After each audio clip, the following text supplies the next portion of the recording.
Hello, thank you all so much for joining us this evening in support of this amazing artist with his first solo show here at WheelHouse Art.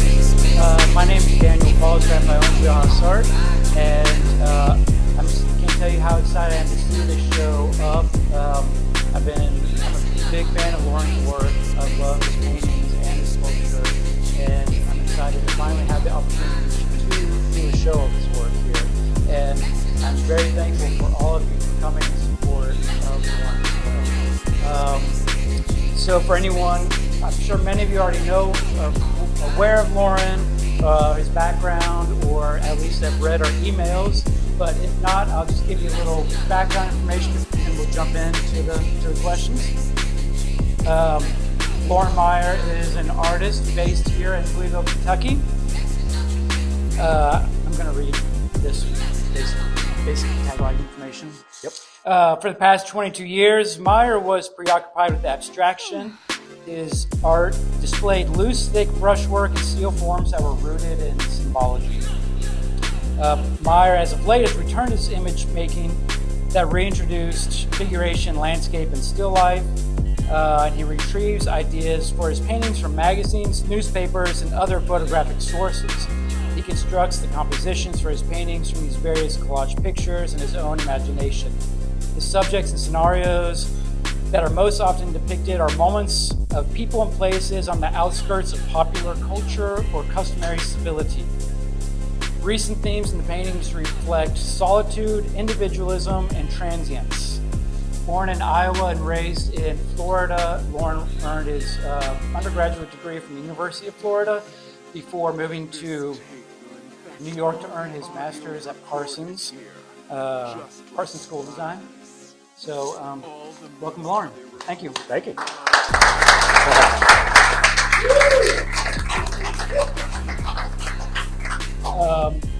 And I don't know if any of you saw this, but for each new artist we bring in, I try to do a little 10 questions with, kind of fun little get to know you sort of thing. And so Loren has a lot of great little snippets in there. He did say he's a diehard Knicks fan, so that's kind of unfortunate to hear. But They did pretty well this year. Yeah. Give them the gel. Okay, so this is my first question for you. So your earlier work relied heavily on abstraction, but you recently shifted back to figuration and landscape and still life work. What inspired that shift, and how has that changed your relationship with painting? Yeah, I think even when I was painting abstractly, I would vacillate. I'm a vacillator, so I would vacillate between, like, in the abstraction, there being moments where you would see a reference to a figure or something recognizable, but then it would always collapse back into abstraction. Mm-hmm. And I had just worked abstractly so long, like teasing those things, that I thought, let's give myself a real challenge to just like go there with getting back into representational subjects and traditional themes. But I would say that the way I approach these paintings is still how I approach an abstract painting, and that they're heavily, the ground of the painting begins and looks very similar to how one of my abstractions would look. But now what I'm doing is building on top of that ground to like retrieve and build realized scenarios, forms, situations. Yeah. Okay. You've said before in another interview or something that I read that abstraction is often about resolving conflicted surfaces. I don't know if you remember saying that. Yes. Do you approach figuration with the same mindset, or is it a different kind of problem solving? Yeah, I think so I used to teach at a college back in Florida, and a lot of what I taught was observational drawing and foundation sculpture. And I think trying to depict something that's in front of you is always like greatly challenging and intimidating. But I think once you settle into being familiar with what you're working with, you kind of stop trying to describe the thing and rather work with it in the hopes of like being able to convince the viewer that like, yes, in fact, this is the way that thing exists in life, and even though it may be pretty off, like something can be not quite right, not perfect, and definitely not true to what's right in front of you. But if you can successfully make a viewer believe in it and like have some kind of gut feeling response to it, then you're successful. Mm-hmm. Yeah. Wasn't there like a quote in that 10 questions with that you gave along those lines? Yes. That someone like advice someone gave you, or? Yes, I always used to tell the students that like it doesn't have to be right; it just has to look right. Mm-hmm. So, and that usually like freed everybody, like some kind of pressure or like situation would just kind of, they would ease into it and they're like, okay, yeah, okay, let's make it believable. Yeah, just be. Yeah. I'm really intrigued by artists who incorporate elements of collage in their work, and it seems, I don't know if it's sort of like in the zeitgeist, but it seems a lot. I've noticing it a lot more in the past number of years of late. I mean, there's always been collage artists, but I don't know if it's sort of like coming from along the lines of music remixes and things like that. But a lot of people are incorporating collage, other source material, into creating something new of their own. Here at WheelHouse Art, we have Terry Dryden, who for years has done collage work. But then there's also artists like Matthew Mitchell Bradley, who showed here, who collage imagery, but it's all digitally based, digital collages. And you use collage from magazines and other source material to help develop compositions of your paintings and things, correct? Yes. Could you also include collage as part of your process for your sculpture as well?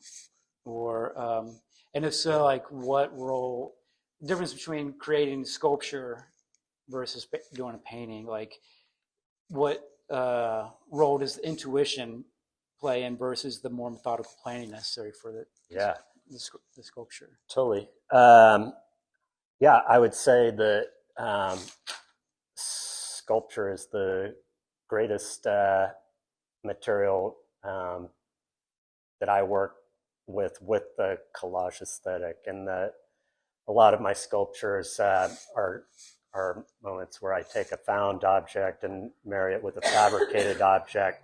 But then a lot of times you have a hard time discerning what was found and what was fabricated. There's sometimes a little disorientation there with it. But, with the paintings, the collage element is usually like, I'll find a figure in a photograph really striking, and I've got like the framework there to work from, but then I'll like put that figure in a scene that is divorced from the photograph. Mm-hmm. So it's like just borrowing and observing, grabbing things from photographs.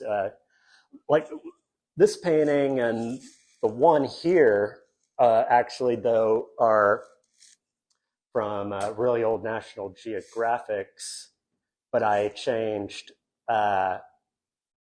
mood of them. I just changed the figures. I put objects in there that were not originally there, but there was something originally to the photographs, whether it's this like just disheveled table that struck me as like actually a beautiful still life, complex, or, you know, this figure that got cropped out, like usually in a photograph, you know, a photographer taking a photo, it's like, oh, you cut the head off.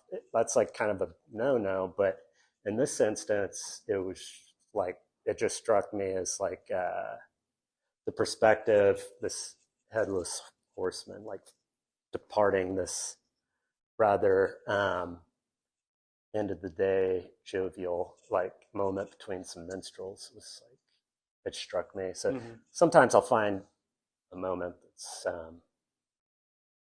perfect, and then I'll tweak it and change it, because I never like want to totally take a photographer's vision, just like copy that. But it's a springboard for ideas. Yeah.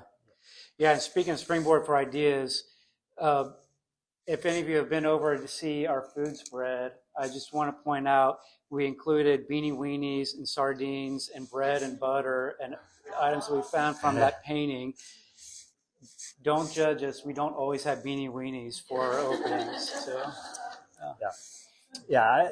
I will say, like, the title for this show, Bread and Butter, a lot of times it's just how I've chosen to like tell people about myself and what I do. Like, I'll tell people I'm an artist, but I do this line of work, and that line of work is my bread and butter. Like, if I make sale on a painting or a piece of art, bonus. But like, we went a lot of gotta hold another job down, you know. So.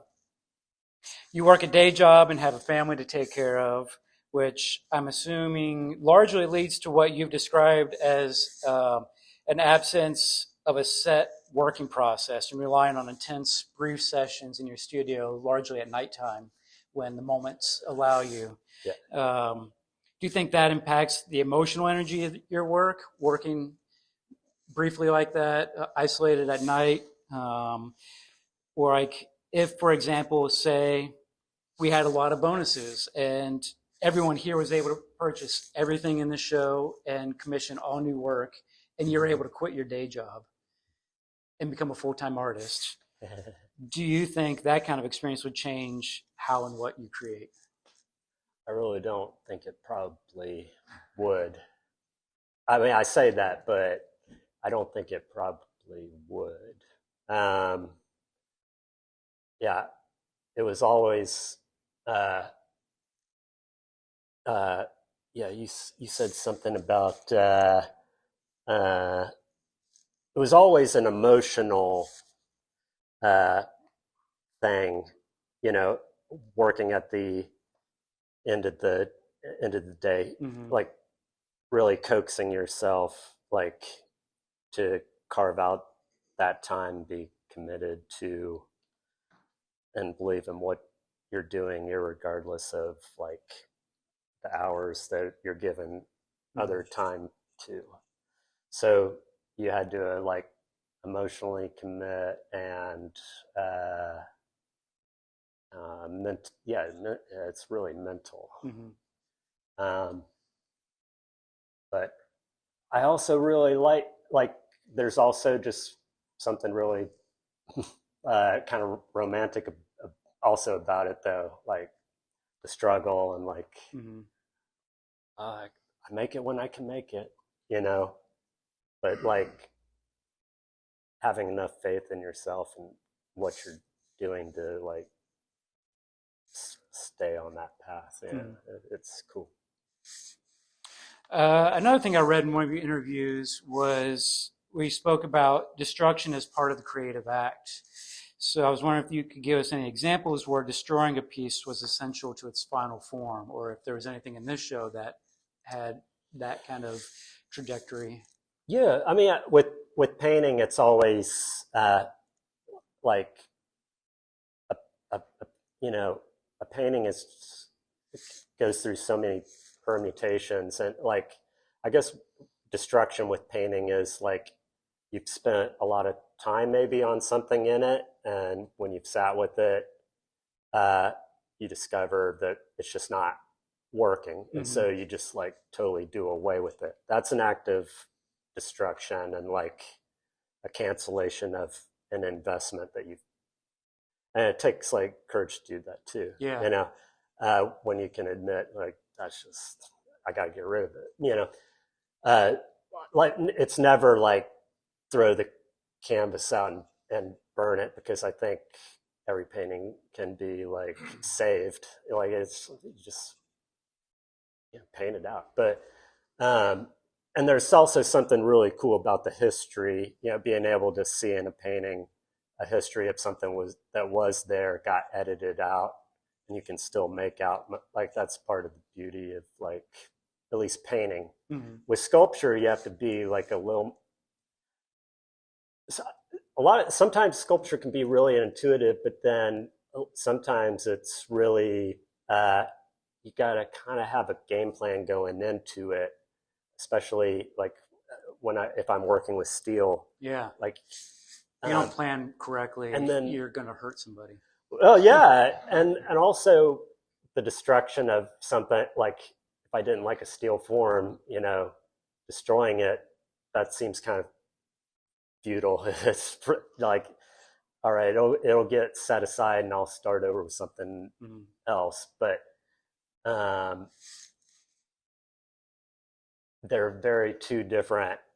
Like, I think my son remembers a sculpture I made the one time that was it was playing off a Chinese dragon, like the New Year, like armature, and had all this like fabric stitched into it, this abstract form that we then like put so many firecrackers into and like blew it up in this field. But then the final product was that like blown up, you know, the burnt fabric and all these firecracker remnants. Like, it was like, that was a moment of destruction, but then also it was the final piece, you know, it needed to happen. So that was fun. I wasn't going to come out and say anything about this publicly, but since you brought it up in the 10 questions with Loren Myhre. All right. You mentioned that one hobby you have outside of your studio is tagging freight trains. I'm sure that's in your past, not currently. But it made me think of something else you mentioned, of how your recent work explores solitude and wanderers and transients and people and places outside of customary civility. Yeah. Do you think these themes are a result of your experiences from painting on trains, or do you think you're attracted to painting on trains because you already have this kind of predisposed feelings of solitude and transience and working outside of customary civility? Ooh,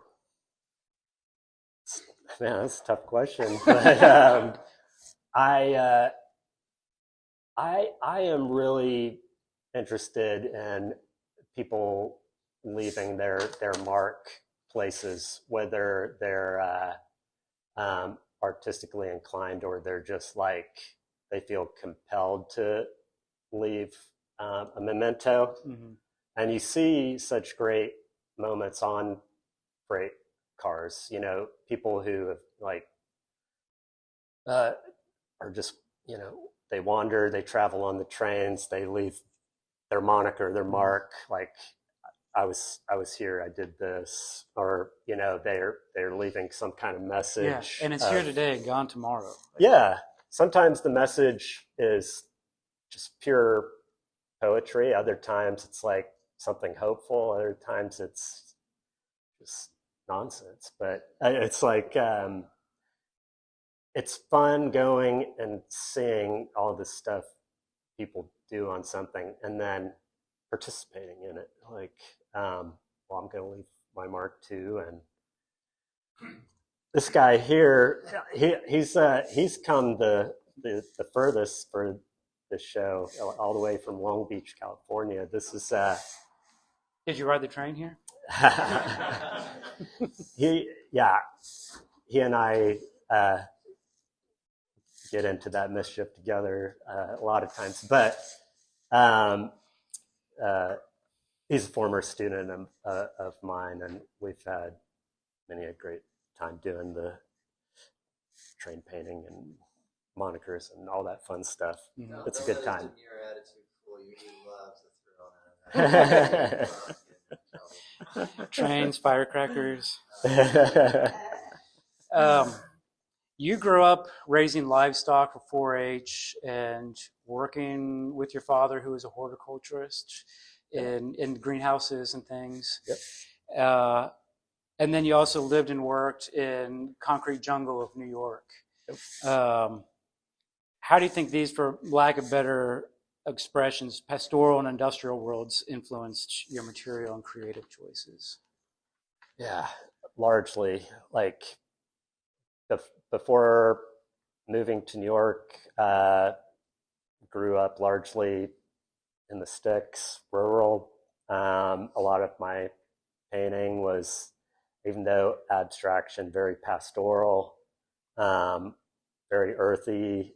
And then you move to a city and it just throws you. Like, I can't make this stuff I was making anymore because I'm so like taken by this new environment. I gotta make something new. Mm-hmm. So place definitely impacts products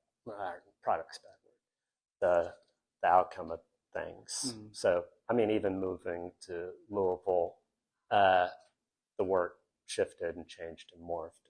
Yeah, I was going to ask about that. Place is, and moving and new experiences and displacement,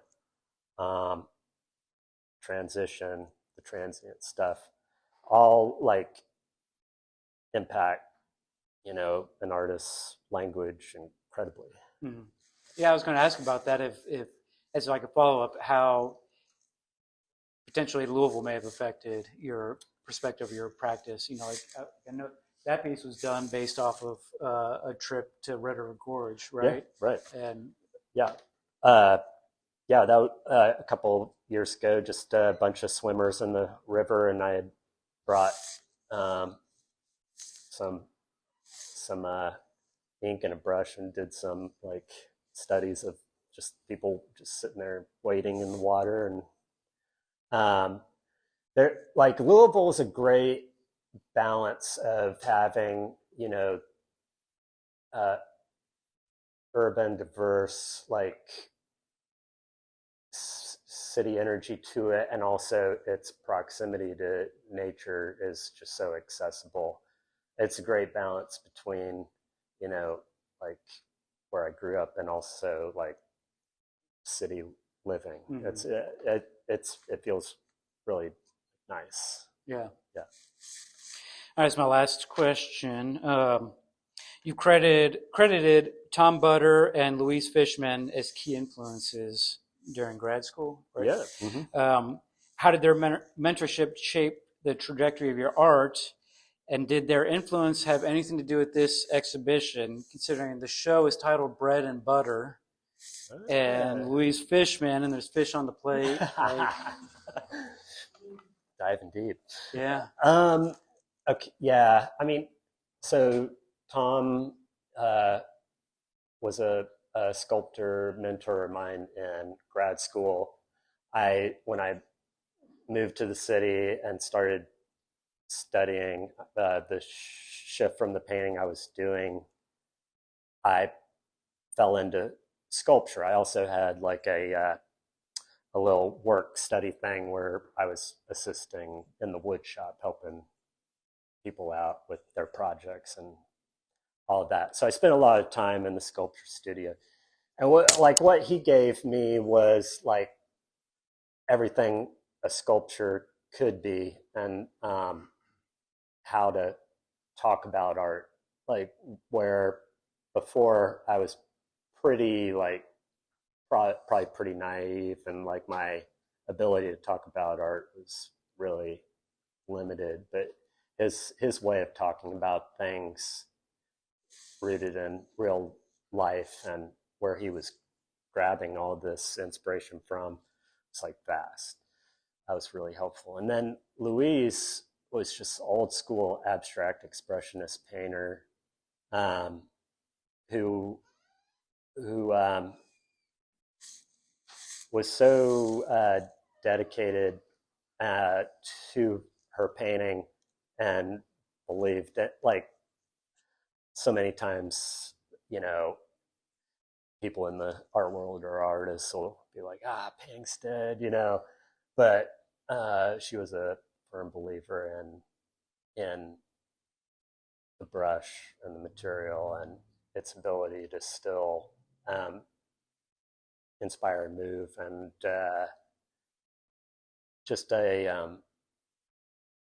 was a very grounded person in grad school, who was very accessible, whereas some people maybe put up a little bit of a front and didn't feel as accessible. She was wide open. So both of them were huge for me, definitely. And I still use everything they passed along to me, for sure. Thanks, Loren. Still keep in touch with Tom. We, for a long time, written letters back and forth, old school letters. One day there'll be like a pretty cool collection of these. Mm-hmm. Yeah, look for that in your retrospective at MoMA. There we go. Does anyone else have any questions for Loren while you got him on record? Yeah, I see a sense of place here. I think it's like this, like Kentucky and Louisville.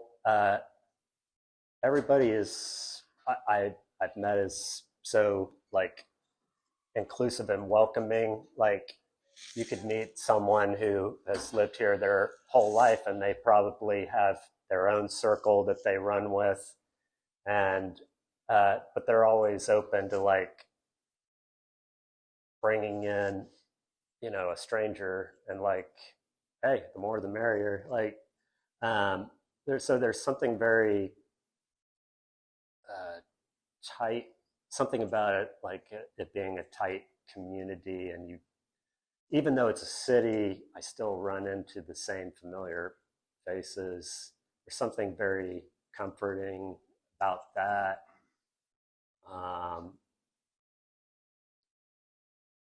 You know, regionally, it's not too different from like where I grew up, which in Florida, where I grew up, was a huge horse farm and industry, and a lot of the horses that come and compete and race, like at the Derby, they're coming from the town in Florida where I largely grew up. So this appreciation for the land, conservation, farming, being a caretaker of what you have around you. Like, I feel that in Kentucky strongly. So, yeah. I feel more than comfortable claiming you as a Kentucky artist. So. I'll take it. Anyone else? No? All right. Well, oh, yeah, on the record. This is being recorded. Oh, boy. What is this? I just wanted to know how you felt, because you always stacked your art up in front of my room every single time. Like, you would have stacks of paintings right next to my room, you know. I would always see them, like, slowly coming up. And I wanted to know how you felt with having created all this, and now it's being up on the wall and everyone's seeing it. How do you feel about your art, everybody's seeing it? Like, how are you feeling? Very good. You know, yeah, it's so rare, unless you've got like a massive studio space to see everything up simultaneously, and how they interact and how it all works together. So it's very satisfying to see all the work simultaneously and in proximity to one another, where, yeah, usually it's like a stack begins to like accumulate on one wall and you have to dig through it. So, and you can pull out one at a time and like review it kind of thing. But it's as much rewarding for me as it is probably for someone unfamiliar with the work, seeing it up for the first time as well. I'm actually like seeing it for the first time up as well too. So it's very nice. Yeah, I was telling Scott how this sculpture here is a self-portrait, so I had to have it dead right center in the middle of everything. So it's always the self-portrait of the artist is always, you know, a part of the discussion with any of the work around it. Yeah, I love it. Yeah. So yeah, it's a old, I think you called it a battle hat, old hat that I retired that I used to wear all the time, and I had to make another one to replace it. And then this old head of a sunflower, so it's a self-portrait of me with a sunny disposition. But it's got those you know elements of the sunflower, of the rural horticulturalist background, but also the industrial, you know, steel and everything that you're fabricating, collaged and fabrication mixed. Yeah, absolutely. Yeah. Good job, Loren. Thanks so much.